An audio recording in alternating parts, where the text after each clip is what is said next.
It was during the 1840s, which became the Irish potato famine. In Ireland, one of the great crops they had were potatoes, and a harvest could feed a family for 6 months worth of food. And throughout a period of time, before they really knew a lot about certain plants, there was a lot of rain and there was a lot of blight, which came and killed most of the potato crops that they had. And so a lot of families who were maybe already poor to begin with became poor. And throughout the course of either 2 years, or some say the Irish potato famine went from 1845 to 1852, they say 1 million people died because of food. What do you do in that situation if you're a family and you have young children? Well, behind me is a story of a man, of Roger and Mary, and how he was a potato farmer. And they lived in a small little house you could see, and so one of the things he did was, I have to try to find different work. If the potatoes aren't coming through, what can I do? And at that time, like I think every country at one point was owned by Britain, they were highly influenced there. They still had a lot of control there, and so he actually went to work for British forces in the country of Ireland to make more money. But still, at some point, the food was scarce. And if you didn't know, you can go and look at what happens to the body and what happened, especially how a potato has a lot of different things that can sustain you. And a lot of people, this failed because of malnutrition. And so at one point, Roger had to make the decision, what do I do with my family? And so he made the daring decision to stick his children on a boat to go to America. This is a picture of one of the first boats from Ireland that ever landed. They say that anywhere between 1 million to 2 million people left the country of Ireland in the time of the Irish potato famine. But imagine that. At this point, he's sticking his 4 kids on a boat and not himself. How would that make you feel? To stick your kids hoping they survive the trip. A year goes by and he raises enough money to get there himself to find his kids in a safe place, building a new life. But can you imagine that? Can you imagine the heroics of a father having to send his kids off, hoping that they would be okay when he got there? This is real life that took place not too long ago. Thinking of a father who was loyal to his family, doing what he had to do to help them survive. We're going to see this morning in the book of Ruth a story similar, but out of that, one of the greatest themes of the book of Ruth, of family loyalty and what that can look like in our lives. So again, let's begin. Let's imagine for a moment. A famine strikes the land of Israel. It's hit by a terrible drought. Food is scarce. Imagine you're married, you have 2 little kids. What do you do? In the story of Ruth, it begins with a man named Elimelech. And he has a wife named Naomi, and they have 2 kids, and they live in a place called Bethlehem. But get this, Bethlehem means house of bread, but there's no aroma to be found. Anybody have a favorite restaurant in here? Give me a favorite restaurant. La Roma's. You go to La Roma's and there's no pizza to be found. Right? Anybody try the new Starbucks yet? All right, I guess I'm the only one who tried. I actually didn't go. I looked on the app the other day and everything was out. I'm like, this is Starbucks, right? But that's kind of the imagery he's painting here. Bethlehem is called the house of bread, but there's no food to be found. And so what do you do? And Elimelech makes the daring decision. He takes his wife and 2 kids to a place called Moab. But if you know anything about Moab, the Moabites are actually enemies to him and his people. But that's how willing he was to keep his family alive. And so they go to the country of Moab, and they survive. And it's while here in this time that his 2 sons grow up, and they meet women, and they marry Moabite women. But it's in this time that Elimelech dies. And now they are a family without the father who was there. But over a period of time, about 10 years later, both of Naomi's sons die. And Naomi's left with herself and her 2 new Moabite daughter-in-laws. At one point they hear, though, that the famine is over, and they decide to go back. While she is grieving, she thinks this might be a better decision for me. So now, Naomi takes Ruth and her other daughter-in-law, Orpah, and they go back to the house of bread, to Bethlehem. And this is where we're going to pick up in Ruth chapter 1, starting in verse 8. If you have a Bible, you can turn with me to Ruth chapter 1, beginning in verse 8. But we're going to be through the whole book this morning. It says this, "On the way, Naomi said to her daughters-in-law, 'Go back to your mother's homes, and may the Lord reward you for your kindness to your husbands and me.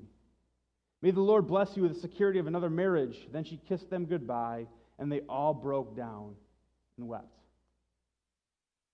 Obviously, you can understand the importance and the weight of this moment. Both of them said, "No," they said. "We want to go with you to your people." But Naomi replied, "Why should you go on with me? Can I still give birth to other sons who could grow up to be your husbands? No, my daughters, return to your parents' homes, for I am too old to marry again. And even if it were possible, and I were to get married tonight and bear sons, then what?" Because that was the custom. They would marry the next son down the line. "Would you wait for them to grow up and refuse to marry someone else? No, of course not, my daughters. Things are far more bitter for me than for you, because the Lord himself has raised his fist against me." And again, they wept together. And Orpah kissed her mother-in-law goodbye. "Look," Naomi said to her sister-in-law, "she's gone back to her people and her gods." And she looks at Ruth and says, "You should do the same." We can see where Naomi is in this whole thing. The Bible actually says that she said, "People should call me Mara," which in that terms is, that's my new name. My name isn't Naomi anymore. My name's bitter. That can often happen in life with family situations, family dynamics. We feel like the Lord should have done something and he didn't do something, and we're bitter over it. And this is where Naomi is in the story. And so then Orpah says, "All right, well, you've talked me into it. I'm going back to my people. I'm going back to my gods." And I'm thinking, even though Naomi's saying those things, do you think she really meant that? I think deep down, there's a part of Naomi that feels a little betrayed by Orpah. Would you actually leave? Or would you abandon me? Why would you do something like that? And maybe you felt that way. Have you ever been betrayed by a family member? You ever been betrayed by someone in your life that you thought should have been different? They should have never left. They should have never walked out the door on me. And so in this moment, she looks at Ruth and she says, "You go and do the same." But Ruth replied, "Don't ask me to leave and turn back." And then this is one of the most well-known lines of this story. She says, "Wherever you go, I will go. Wherever you live, I will live. Your people will be my people, and your God will be my God. Wherever you die, I will die, and there I will be buried. May the Lord punish me severely if I allow anything but death to separate us." When Naomi saw that Ruth was determined to go with her, she said nothing more. One daughter-in-law goes back. But Ruth not only says, "I'm going to come with you," but I'm going to become like your people. She takes on a whole new identity in this new family that she's a part of. And so they go back to Bethlehem. This is a modern-day picture of Bethlehem, but this little ravine out here would be a good picture, because when you go back and you're a widow, you have zero status in this culture.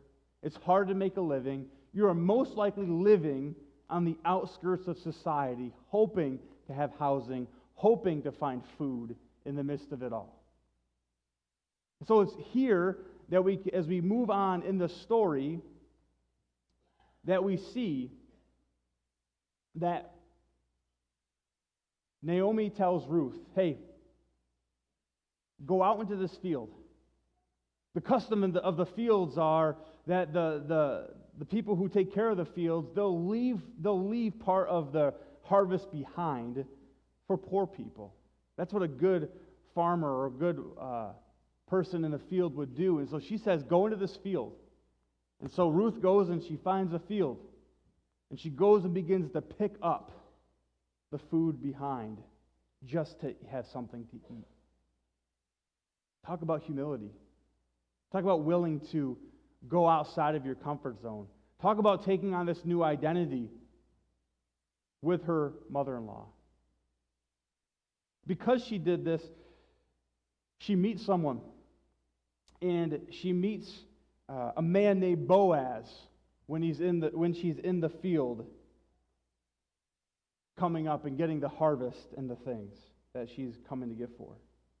And so Boaz actually treats her with actually kindness and says, you know what? You don't even need to take some of the leftovers. You can have some of the good stuff, and you can eat with my people, and you can hang out with us a little bit. And so in some cases, they'd probably treat the beggar, they'd treat the person who wasn't from them, maybe off a little bit. But Boaz welcomes her into where he is. And so as we see here, Ruth has taken some steps out.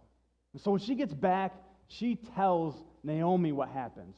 And I have it's Ruth. It should be Ruth chapter 2 up here on the screen. But Ruth chapter 2, verse 20 says this: Then Naomi said to her daughter-in-law, "May the Lord bless him," talking about Boaz, "because he has not abandoned his kindness to the living or the dead." Naomi continued, "The man is a close relative. He is one of our family redeemers."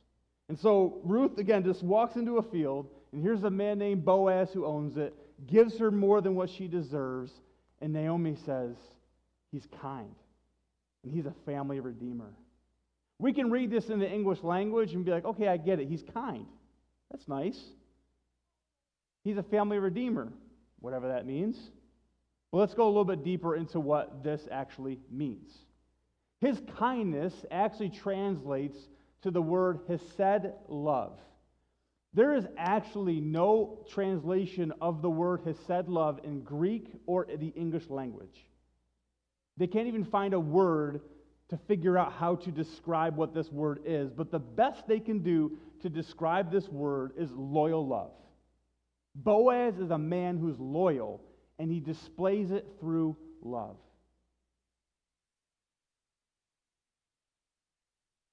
This is ultimately one of the greatest words to describe God's love in the Bible.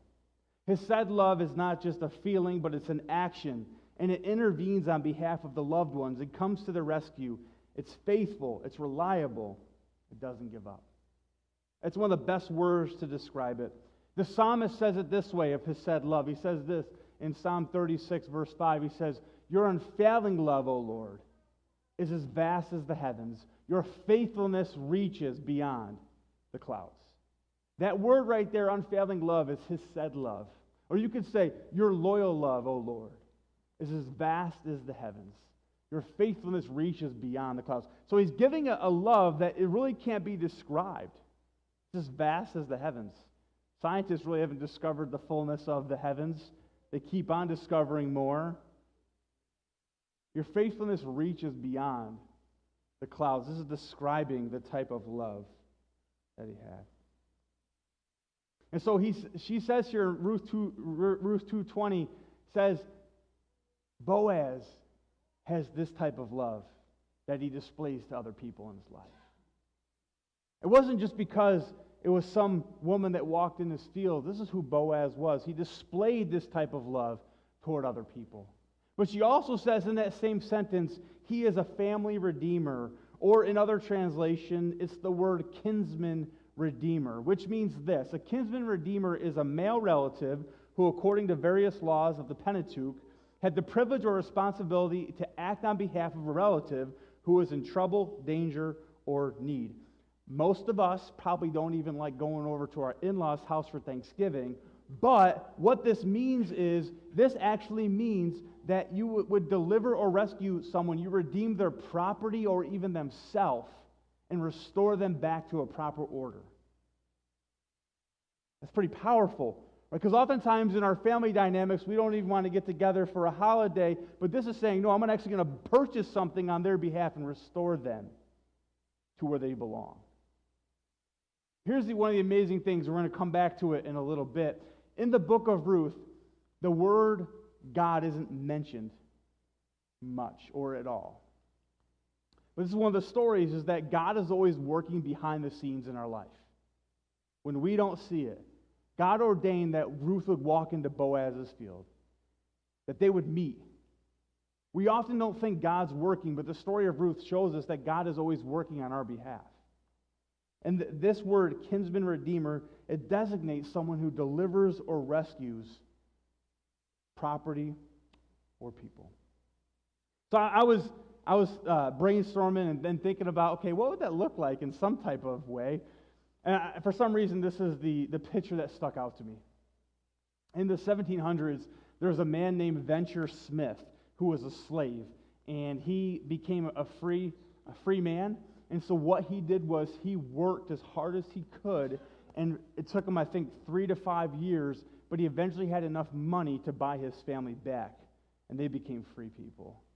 And so that's a good idea there, that it took money. He had to raise money to set people free, but his own family, he was able to purchase them back and set them free as well. And you can go actually look at his story to see some of that.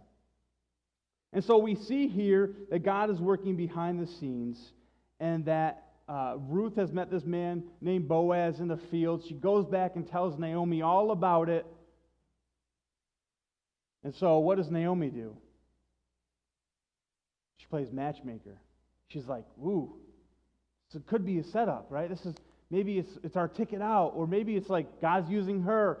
Who knows? And so she devises this plan that after the harvest, they have a celebration, and after they celebrate, Boaz is going to go lay down, and what they would do in that custom is they would go, and if they were interested in someone, they would lay down at their feet while they were sleeping. Right? How many of you like that, right? Stick some feet in my face while I'm sleeping. It's the custom. It's what they did, but that would show that. And so she did that, and Boaz wakes up, sees Ruth there, and he says this: "The Lord bless you." Now, I'd be freaked out if someone's laying at my feet that I didn't think was there, but he says, "The Lord bless you, my daughter," Boaz exclaimed. "You are showing even more family loyalty now than you did before. For you have not gone after a younger man, whether rich or poor." This is what the word says. In this translation, he says of Ruth, "You are showing family loyalty." This is translated the exact same way. You are showing hesed love towards Naomi by doing this. Because what was happening was that Naomi would be redeemed through this situation as well with a kinsman redeemer. She would be restored in her life as well. But that word here, family loyalty, just sticks out. Let's sit there for a moment. I want to look at a couple of things. This one comes from thenation.com. It says, "Fewer and fewer children grow up in nuclear family units today. Less than half of all children are living with two parents in their first marriage, a significant decline from 1960 when it was nearly 2/3. New York Times posted an article and said 40% of Americans have experienced family estrangement at some point. This is most commonly between a parent and a child. Actually fascinating. I started doing some of this research on this work and looking at this New York Times article when in the morning and then in the afternoon my dad sends me an article, and it says this is from The Hill. I don't know if you can see it up there, but it basically says 1/4 of adult children estranged from a parent. That's from July 19th, 2023. And that's hard. And that's not saying who's at fault or what the reason is. Right? We get, you can be loyal, and that doesn't mean someone's going to be loyal back, and that's sometimes the hard piece. You can be loyal. But that doesn't mean someone's going to want to be loyal back to you. So in this New York Times article of family estrangement, it gave really 6 reasons why people could be estranged from each other. And obviously it goes beyond more than this. Here's the first 5. The first one is they say people are emotionally abusive to one another.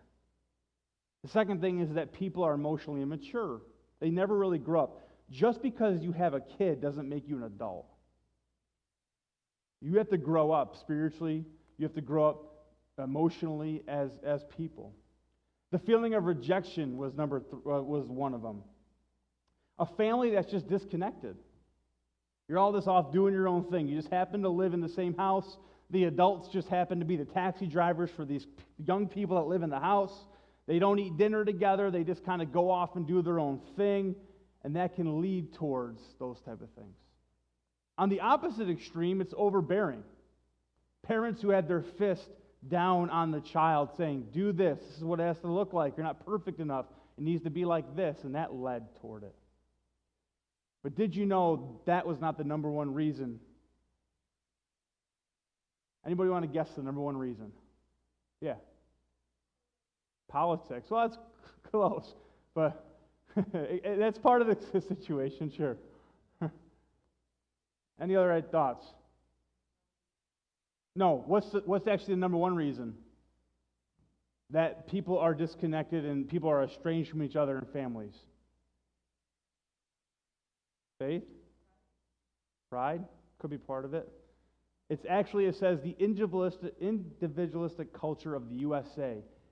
They did studies, and they said families in other European countries are not like America because America prides itself on being self-sufficient, be yourself, and sometimes the whole idea of the American dream gets in the way of the family.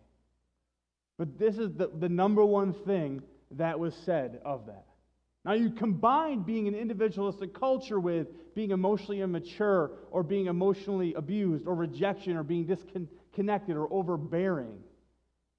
And that provides to those things. I think one of the things that happens in the life of the family is that we have experienced pain in some place in our life with our family dynamics, whether it's growing up, right? Most of our pain in life, most of the reason why we are the way we are is because of how we grew up. And if we aren't aware of that, have ever walked through it, have ever dealt with it, we often just repeat the cycles of those things in our new relationships that we have with one another. I love this quote I came across this past week from a Franciscan friar. Richard Rohr says this: if we do not transform our pain, we will most assuredly transmit it. And that's often what happens in our family dynamics. We just transmit our issues onto the other people, or it's the lack of that. Like, we're not sure how to connect. We aren't sure how to actually have a deep relationship. We aren't sure how to have conflict with one another or whatever it might be in those situations. But that's true. We need to allow Jesus to transform our issues to then be able to walk through that with other people. Because ultimately, we see here that the Bible is about family loyalty in our lives. So up to this point in this story, we see here now, Boaz is the family redeemer. He's going to now offer his hand to Ruth. There's one thing getting in the way. There's somebody else who's actually a closer family redeemer. And they have to go, you can read through it. They have to go through this process to basically, that guy's like, nah, I'm good. I'm not taking on all that baggage. And Boaz is like, I'll do it. And so they come together and they now make a new family. But in this story, we're going to see two big ideas about this idea of hesed love or loyalty. The first thing is if you are a follower of Christ, you are called, or we are called to be people who are loyal. I wrote this in a sermon note from a couple years ago, and it says this: loyal love doesn't give up. Loyal love doesn't quit. It goes above and beyond. It takes you out of your comfort zone. It may make you leave the unfamiliar, take you where you've never been before. It's way easier to go back for Ruth, but it's a lot harder to be loyal. You know, in our society, you know, you see it all the time, you know, whether it's a marriage and someone's like, oh, you deserve it, you deserve that, you don't deserve that. And it's like, well, is that what the Bible says? What does it look like to be faithfully loyal to one another? Ultimately, it's not trying harder, but it's saying, Lord, help me express your love to be loyal. This is what we see again, what Ruth says here. She says, wherever you go, I'll go. Wherever you live, I will live. Your people will be my people, and your God will be my God. Wherever you die, I will die, and I'll be buried. This is a whole new identity for Ruth. A whole new thing that she's taking on. Is there someone in your life that you have or want to give up on? Is it easier just to go back? Is it easier just to stay away? Now, I'm not saying that I'm not saying that sometimes I get it. Sometimes for relationship purposes, restoration doesn't mean everything's okay. Doesn't mean that you have to go back to living the way you were before. But there still is a peace in there. Of being loyal means offering forgiveness, offering a helping hand, being there for that individual. You might be loyal to someone and they're not loyal back to you, and I get that. That's hard, but God's called you to do your part. But is there someone you have or want to give up on?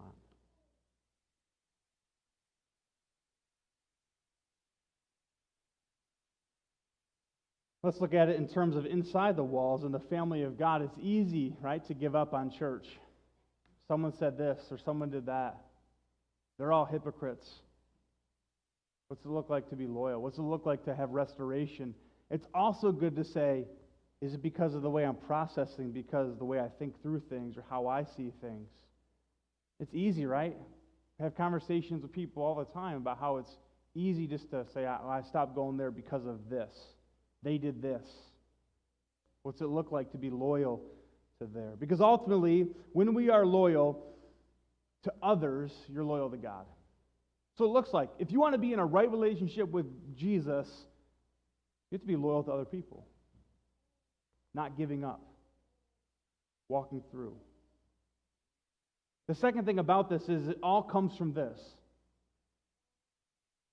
It all stems from this, that we have a God who's loyal.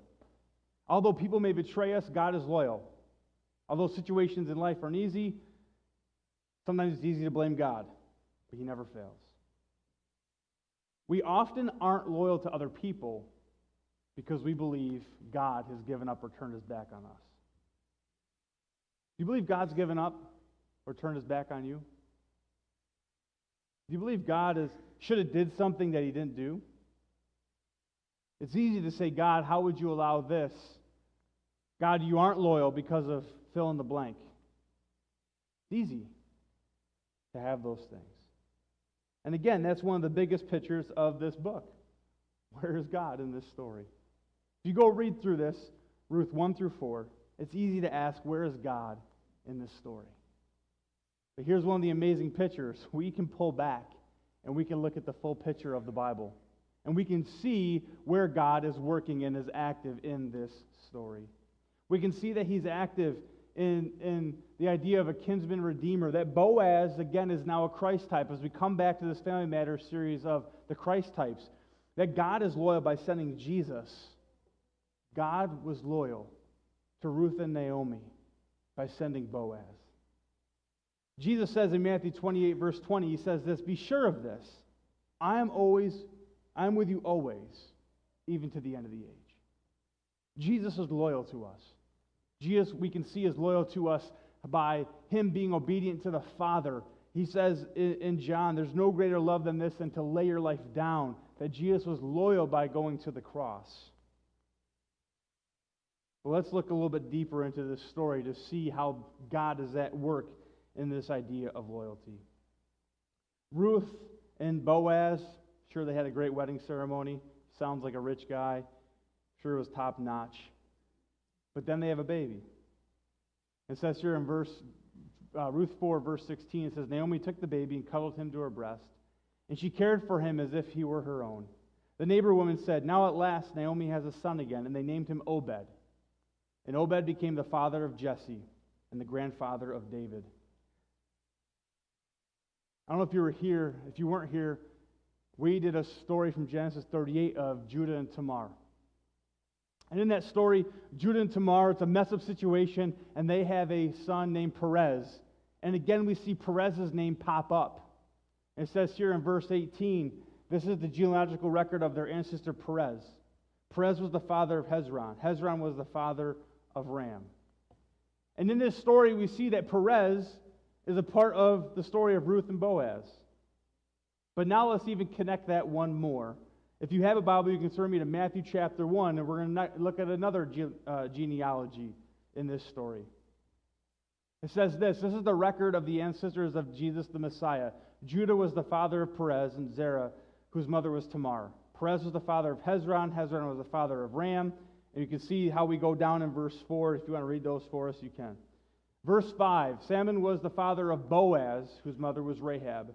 Boaz was the father of Obed, whose mother was Ruth. Ruth right there. Obed was the father of Jesse. Jesse was the father of King David. God is showing how loyal he is, because in the story of chaos, in the story of even a blended family, we see God show up. And because of Ruth's loyalty becomes Jesus. Think about that for a moment. Because of Ruth's loyalty comes Jesus. And it's the ever reminder that when we are loyal, God shows up and does amazing things. Even though it's easier to go back, even though it's easier to do nothing, God shows up when we're loyal to one another, to our family. God shows up and does something. In this case, it was something amazing because he brings Jesus out of this story. That's why the story of Ruth is such a powerful story, because in the midst of a broken family, in the midst of the chaos, where Orpah turns back, Ruth says, wherever you go, I'll go. Your people will be my people. Your God will be my God. And in that comes Jesus, because of her family loyalty. This is the ultimate picture that we see in Ruth, that God is loyal, and he's by sending Jesus. And so this week, I want us to wrestle with two things. Number one, is there someone you need to make amends with in your life this week? Maybe you could even pull out your phone right now and text them and say, can we grab coffee this week? Can we grab a phone call this week? Because that's ultimately what it looks like to be a follower of Christ. That's loyalty by making amends. There's someone you need to make amends with in your life this week. The second thing is this week I want you to hang in there. It's easy to think this would be a lot easier if I walked out. It'd be a lot easier if the situation went away. And I want to ask God to show you what it looks like to be loyal, or to show a loyal love in whatever your situation is, and then live it. Hang in there, though. I want you to hang in there this week. And maybe this isn't for you now. Maybe you can take a picture of this, and when in a year or 2 years from now, God wants you to say, hang in there. That's what Ruth did. Ruth hung in there. She went to the field and went to the next steps. And all of a sudden we know what happened, started in the field, ended with Jesus. Hang in. Ask God to show you what a loyal love looks like, and then live it.